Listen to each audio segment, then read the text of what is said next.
അങ്ങനെ റിസോർട്ടിലെ രാവിലത്തെ വ്യൂസ് ഒക്കെ കണ്ടതിന് ശേഷം നമ്മൾ പെട്ടെന്ന് തന്നെ കുളിച്ചിറങ്ങി റെഡി ആയിട്ടുണ്ടായിരുന്നു കേട്ടോ. ഞാനും കാശിക്കുട്ടനാണ് ഫസ്റ്റ് റെഡി ആയത്. ഏട്ടൻ അവിടെ റെഡി ആവുന്നതേ ഉള്ളൂ. ആ ടൈം കൊണ്ട് അവിടെയൊക്കെ ഒന്നും കൂടെ ചുറ്റി കിടന്ന് കാണാമെന്ന് വിചാരിച്ചിട്ട് നമ്മളൊന്ന് പുറത്തോട്ട് ഇറങ്ങിയിട്ടുണ്ടായിരുന്നേ. അങ്ങനെ അവിടേക്ക് ഒന്ന് കണ്ടതിന് ശേഷം അധികം വൈകാതെ തന്നെ നമ്മൾ അവിടെ നിന്ന് ഇറങ്ങിയിട്ടുണ്ടായിരുന്നു കേട്ടോ.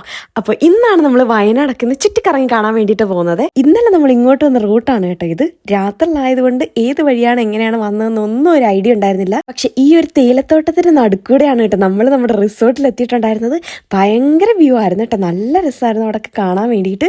പിന്നെ നമ്മൾ നേരെ അൾട്രാ പാർക്കിലേക്കാണ് കേട്ടോ പോയിട്ടുണ്ടായിരുന്നത്. വയനാട് തന്നെയുള്ള അവിടെ കുറേ അഡ്വഞ്ചർ ആക്ടിവിറ്റീസ് ഒക്കെ ഉണ്ടായിരുന്നു കേട്ടോ. നമ്മൾ ഫസ്റ്റ് ഈ ഗ്ലാസ് ബ്രിഡ്ജിലാണ് കേട്ടോ കയറിയിട്ടുണ്ടായിരുന്നത്. മാത്രമല്ല എന്നെ ഇവിടെ ഏറ്റവും കൂടുതൽ അട്രാക്ട് ചെയ്തതും ഈ ഒരു സംഭവം തന്നെയാണ് കേട്ടോ. ഫസ്റ്റ് ടൈമാണ് ഇതിൽ എക്സ്പീരിയൻസ് ചെയ്യുന്നത്. ഭയങ്കര രസമാണ് കേട്ടോ കാണാൻ വേണ്ടിയിട്ടും അത് കയറാൻ വേണ്ടിയിട്ടും. പിന്നെ ഫോട്ടോസ് ഒക്കെ എടുക്കേണ്ടവർക്ക് ഇങ്ങനെ ഒരു ഫോട്ടോ പോയിന്റ് അവിടെ ഉണ്ടായിരുന്നു കേട്ടോ. പിന്നെ ഒരു ഐസ്ക്രീം വാങ്ങി കഴിച്ചിട്ട് കാശിക്കൊണ്ട് ഒരു 3D എഫക്ട് കിട്ടുന്ന ഈ ഒരു സംഭവത്തിലാണ് കേട്ടോ കേട്ടിട്ടുണ്ടായിരുന്നത്. അങ്ങനെ അവിടുത്തെ പരിപാടി കഴിഞ്ഞിട്ട് നെക്സ്റ്റ് നമ്മൾ കാശിക്കൊണ്ട് സിബ്ലൈൻ കേട്ടാൻ വേണ്ടിയിട്ടാണ് കേട്ടോ പോയിട്ടുണ്ടായിരുന്നത്. ഫസ്റ്റ് ടൈമാണ് കേട്ടോ കാശിക്കൊണ്ട് ഇതിൽ കയറുന്നത്. ഇതിൽ കാശിക്കൊണ്ട് അടിപൊളിയായിട്ട് എൻജോയ് ചെയ്തിട്ടുണ്ടായിരുന്നു കേട്ടോ. അവന് ഒരു പേടിയില്ലായിരുന്നേ. പിന്നെ പുറകെ ഞാനും വെച്ച് പിടിച്ചിട്ടുണ്ടായിരുന്നു കേട്ടോ. ഏട്ടൻ കയറിയില്ല, വലിയ രസമൊന്നും തോന്നിയില്ലെന്നാണ് കേട്ടോ പറഞ്ഞത്. നമുക്ക് പിന്നെ ഏതായിട്ടും ഇവിടെ പോകും ഗൈസ്. പിന്നെ ഞങ്ങൾ നേരെ ഓടിപ്പോയി ഒരു ഫാമിലി സ്വിങ്ങിലാണ് കേട്ടോ കയറിയിട്ടുണ്ടായിരുന്നത്. ഭയങ്കര അടിപൊളി എക്സ്പീരിയൻസ് ആയിരുന്നു കേട്ടോ. നല്ല രസമായിരുന്നു. പിന്നെ ഏറ്റവും ഫൈനലായിട്ട് കാശിക്കോടിന്റെ ഈ ഫേവറേറ്റ് സെക്ഷനിലാണ് കേട്ടോ പോയിട്ടുണ്ടായിരുന്നത്.